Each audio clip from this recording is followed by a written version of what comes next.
Hey everybody, welcome to my YouTube channel, and this is YouTube Live, a little chat about how love isn't the answer. Wait a minute, I've always heard what the world needs now is love, sweet love. Don't I have a great voice? Anyway, John Lennon said, love is all you need. And people tell me all the time that I'm the love the world needs. And I started looking at that. Now, that's a pretty big item there to be the love the world needs. And as I was working with people and my clients and, going through people's subconscious, getting down into their pain areas and things like that, and also having one of the worst years in my life, health-wise, probably mentally as well, and rediscovering some of my inner pain, I realized something. That as I try to be love or be loving to others, that love isn't the answer.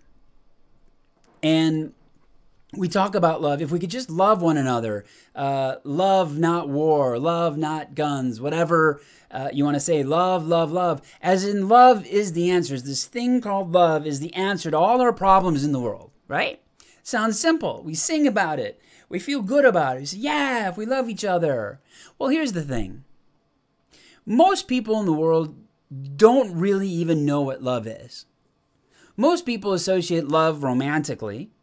And when they're talking about love, what love is, their original love is dopamine and serotonin, which is released when you're excited about connecting with someone, when you're attracted to someone. These are a chemical reaction that turn on the pleasure centers of the brain so that when you see this person or kiss this person, the more interaction you have with this person, the more of these chemicals are released into your body, creating this pleasure sensation. We call it love. We have sex fast, we get married fast, and then now we're almost up to 60% divorce rate on first marriages, 75% on second marriages, 94% on third marriages get divorced.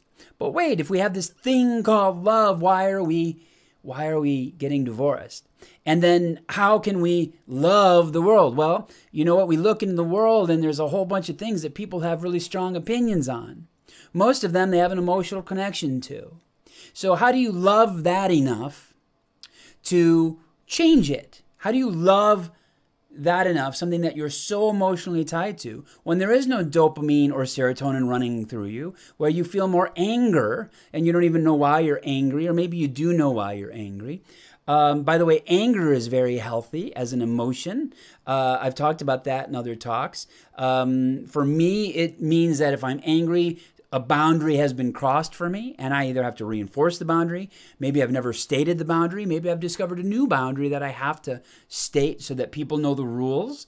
And I call boundaries the rules of the game, where everybody knows the rules of the game, everybody can win, right? Some people turn rage, which is an unhealthy emotion, and that literally is when anger and pain goes too far untouched, and it comes out sideways, it blows up. And then you say, well, how can I look at even rage of other people and go, oh, I love this person? Because you're not going to feel that dopamine and serotonin rush. It's going to feel weird.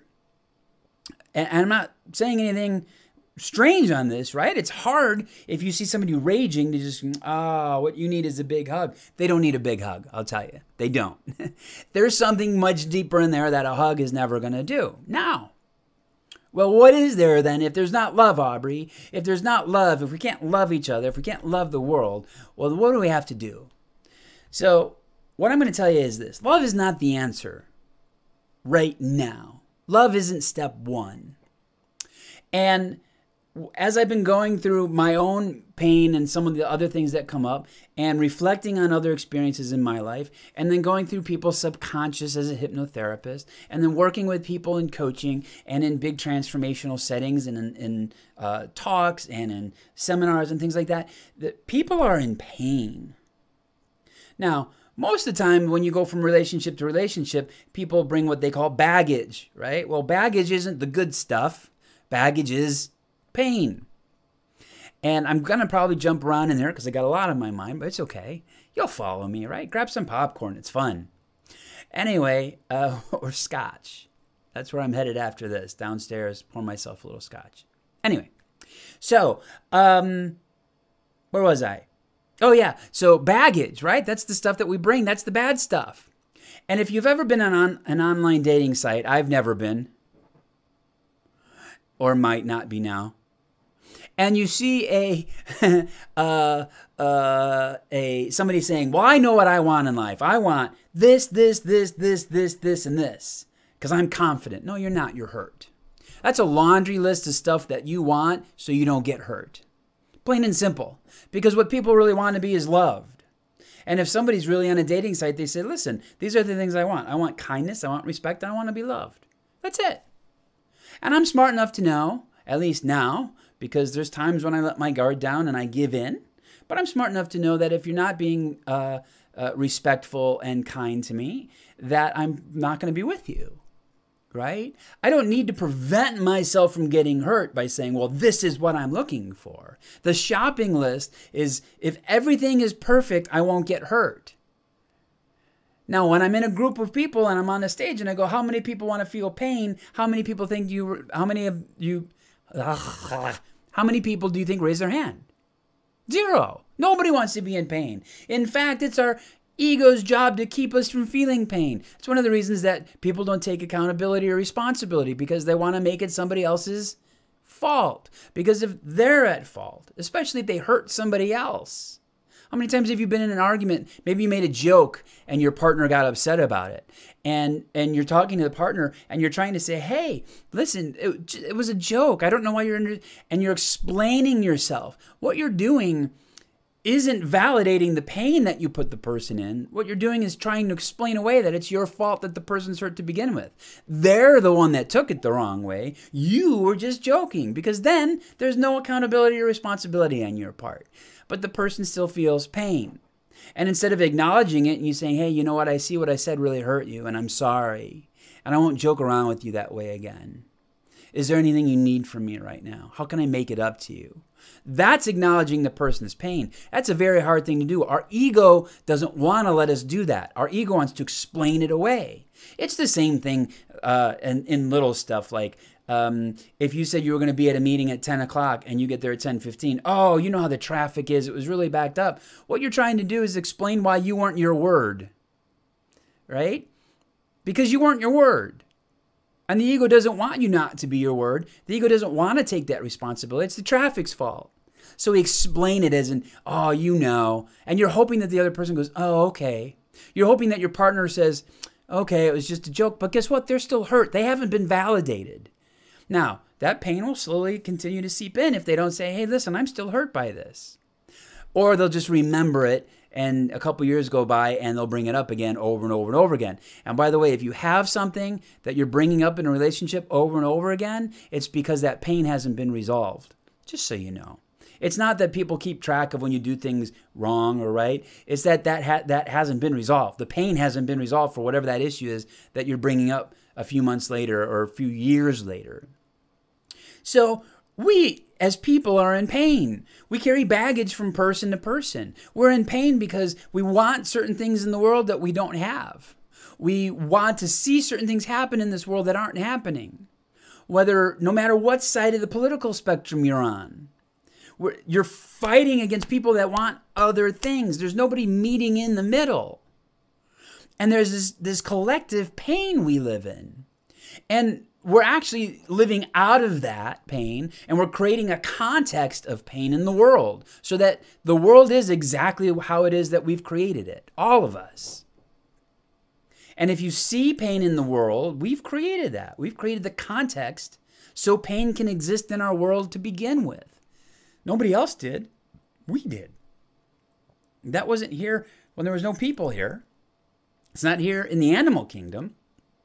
They just shake it off. We don't. We hold on to it.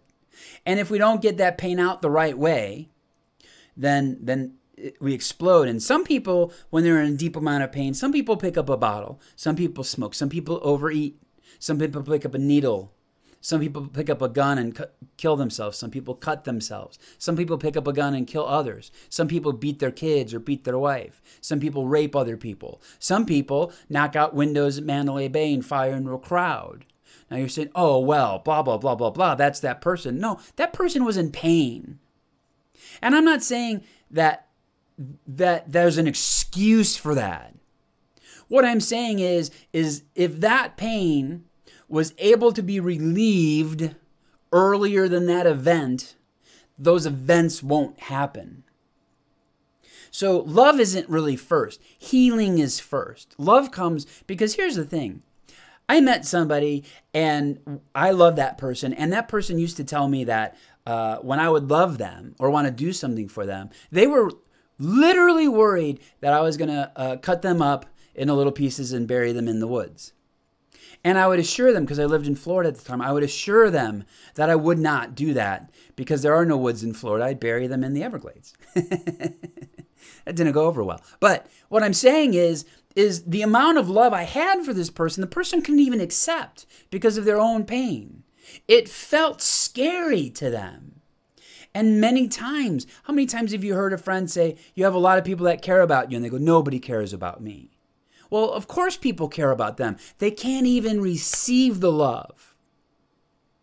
I'm a true believer that in this world, if you are heard, if you feel heard, if your emotions or your feelings are validated, not saying they're right or wrong, just validated that you actually have them, that you're allowed to let your pain out. We've taught generations of people not to feel their feelings. From little kids, don't cry, suck it up. Both men and women, right?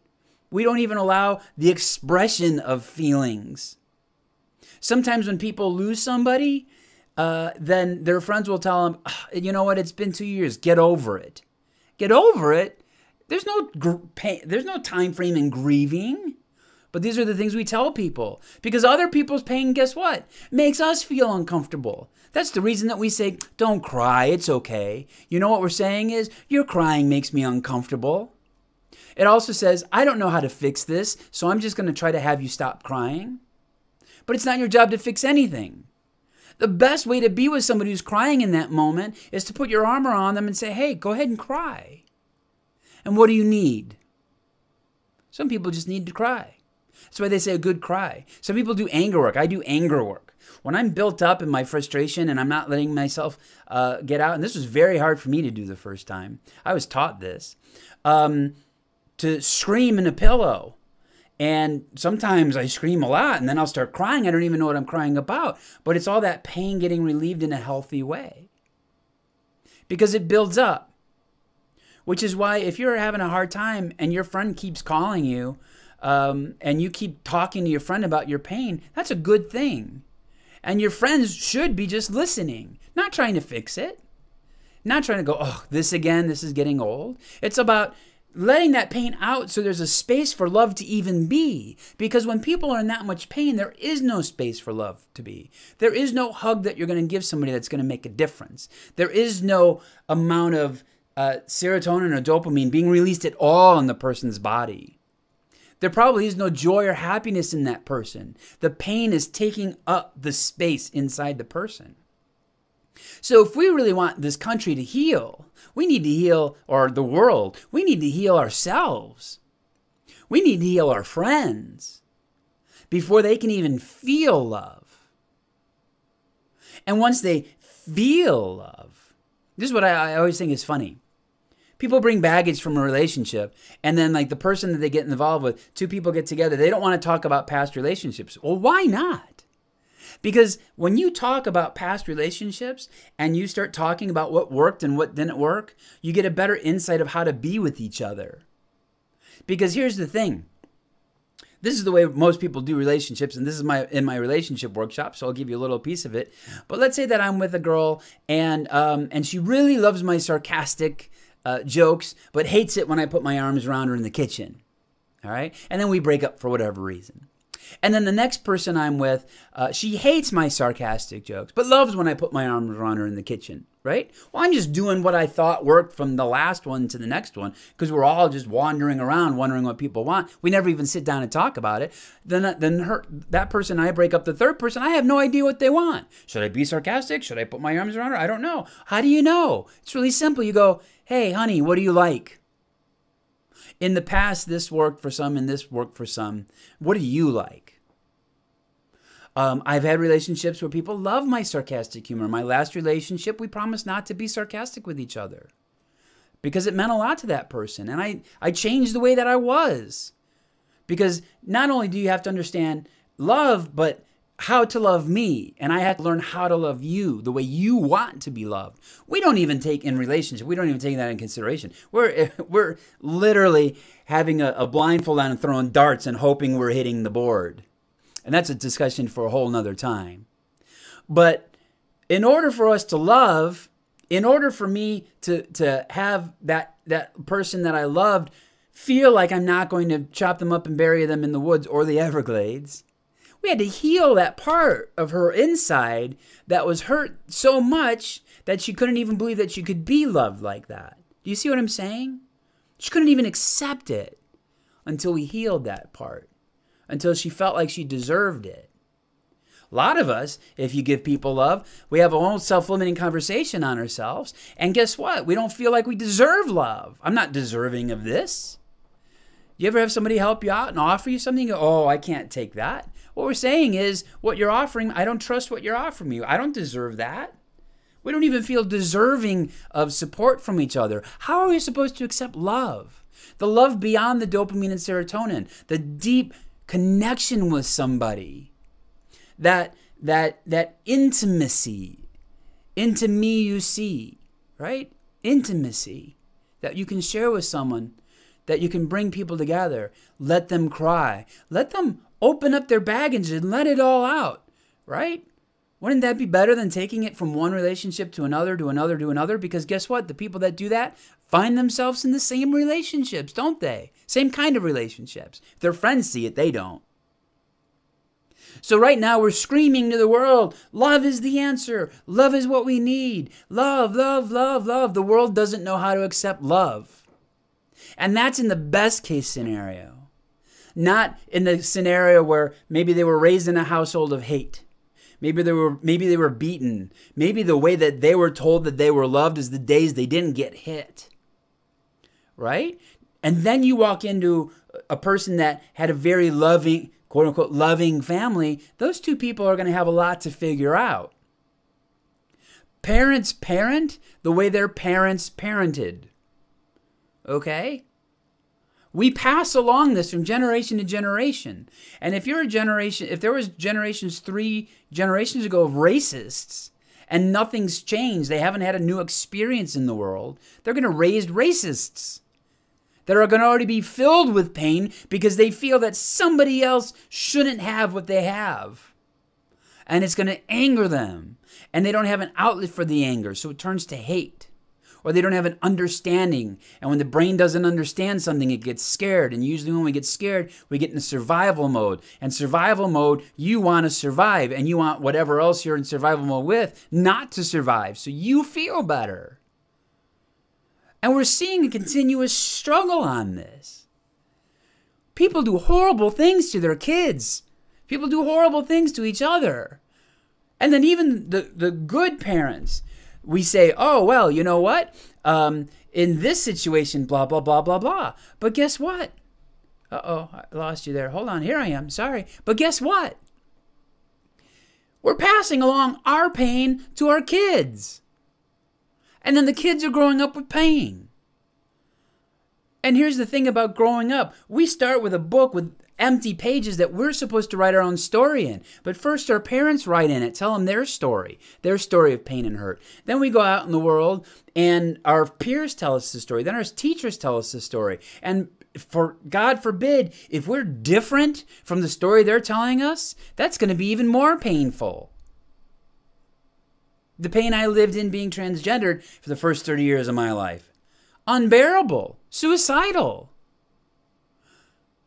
So when in my own pain, when you said, I said, nobody will love me because I'm like this. Were there people that loved me? Yeah. Did I believe it? No. And when they did love me, it made me feel so uncomfortable. Eventually, I would find a way to break up with them, to make it their fault, so that I could reinforce the belief that I'm not lovable. And I did that. I hurt a lot of good people. And I'm sorry. If you're watching this, I'm sorry. I did the best I could with what I knew at that time. And that's not an excuse, because I know I hurt people. But it was my hurt hurting other people to justify my hurt. They couldn't love me because I myself had no space to let that love in because I was too hurt.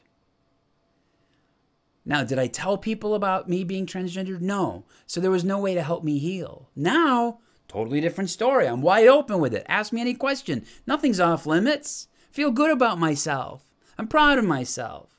I'm open for love. No more pain. I feel good. So if we really want love to be the answer, the first thing that you got to do is look at yourself in the mirror and identify where you're still hurting. Past relationships. Maybe it's your position in life. Maybe you think you deserve more. Maybe you never got a fair shot. I look at some of these people in the projects. Here's the thing. We want equal rights in the world. There's not even equity. Equity is what we need in the world. These people don't have an equitable shot at life. And then they're making the best decisions that they can with what tools that they have to work with. But they're basically discarded in life. I can't imagine the pain that some of these people feel that go on to hurt other people in very serious ways. I can't imagine it, and I'm blessed that I don't have to feel that. But those are the people that need the most healing. Those are the people that need for us to be that says, hey, listen, I'm not going to tell you I love you, but you matter. Your feelings matter. Tell me what's going on with you. Tell me what's on your mind. I'll listen. And sometimes it's all you need to do is listen to somebody. I've helped a lot of people just listening to them. But you know, it's a matter of being there and seeing the pain in somebody. And it only takes a couple seconds. And I'm going to use this last example and then I'm going to close. A couple of years ago, I was here in Las Vegas and I wasn't living here at the time. I was on business. And we were doing a group project, a transformational type of setting. And I was out with my group. And I was kind of the leader of the group. I tend to take a leadership space. We were all doing well, but I kind of take that leadership role, especially if no one else kind of steps up. I like to have other people step up, but I'll eventually jump in. And we were in this Starbucks, and I noticed this guy was watching me. And he wasn't dressed all that great, but he kept staring, almost an uncomfortable stare, And I saw a lot of anger and pain in his eyes. And he came up to me at one point and he said, I want what you got. And I go, what do I got? He goes, look at the way these people interact with you. That's power. And I said, no, that's not power. That's leadership. And the leadership part is letting them be the leaders that they are. And then you just coordinate actions. I said, I don't want them following me. I want them being their own leaders so they don't have to follow anybody. And he was kind of touched by this and whatever. And so he watched a little bit more. And then it was time to go. And everybody was leaving. And the guy came up to me again. And we started talking. And I was about to say, I really got to go. But something really made me want to talk to this guy. And so I was talking to him. And he was like, oh, I see how, blah, blah. And I just said, can I put my hand on your heart? And he looks at me. I just want to put my hand on your heart. And he said, sure. And I put my hand on his heart. And I just told him, I said, you know what? You are enough. You are the leader already. And I'm sorry that this world has hurt you so much that you forgot that. But I'm here even just in this moment to remind you that you're good enough, that you can have anything you want to, that the world isn't the dictator of who you are, that your choices will make you who you are, and that I see you, and I see that you're in pain, and I wish I could take that pain away, and I'm very mad at the people who put that pain inside you. But I know you're hurting. But be you.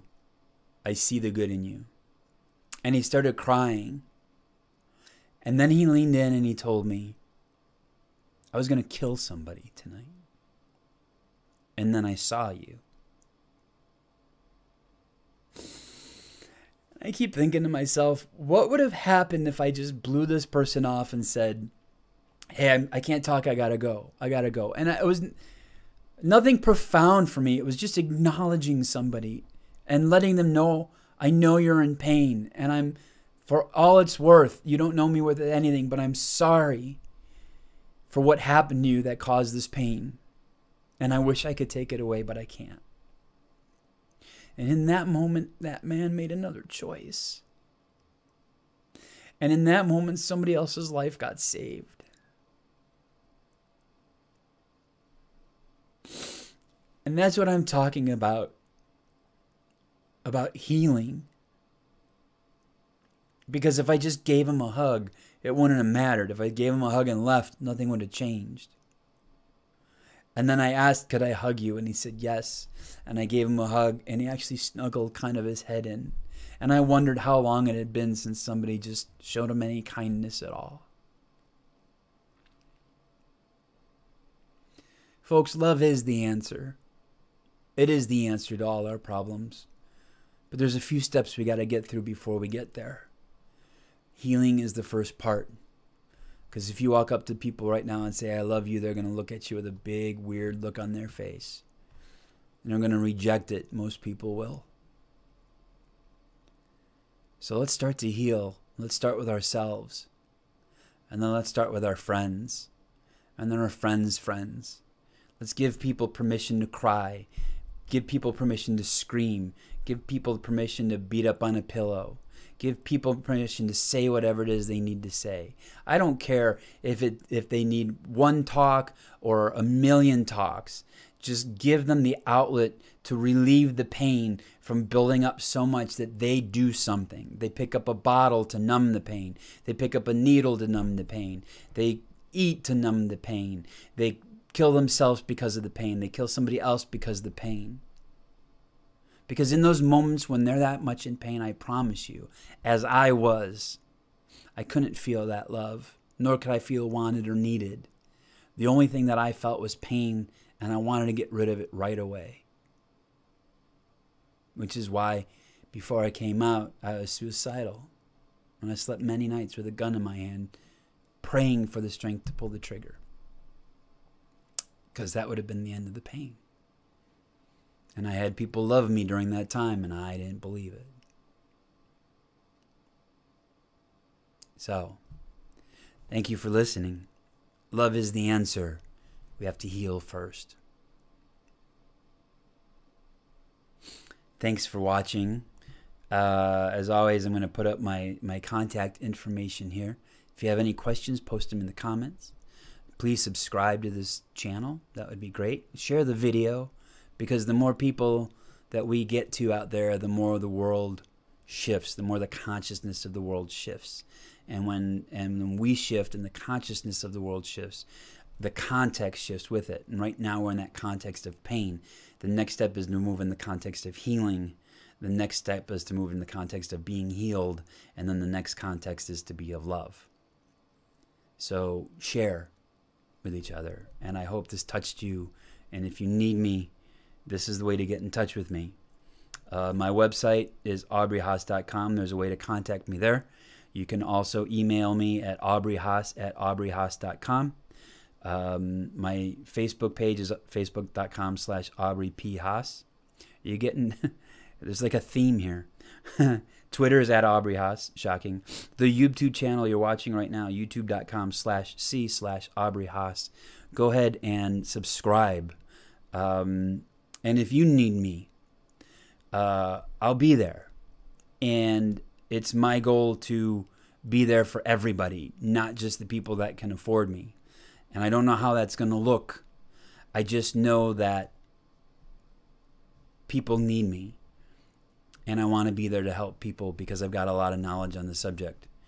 And I'm still healing myself. It's a lifelong process. But I'm going to help others heal as well. So that's it.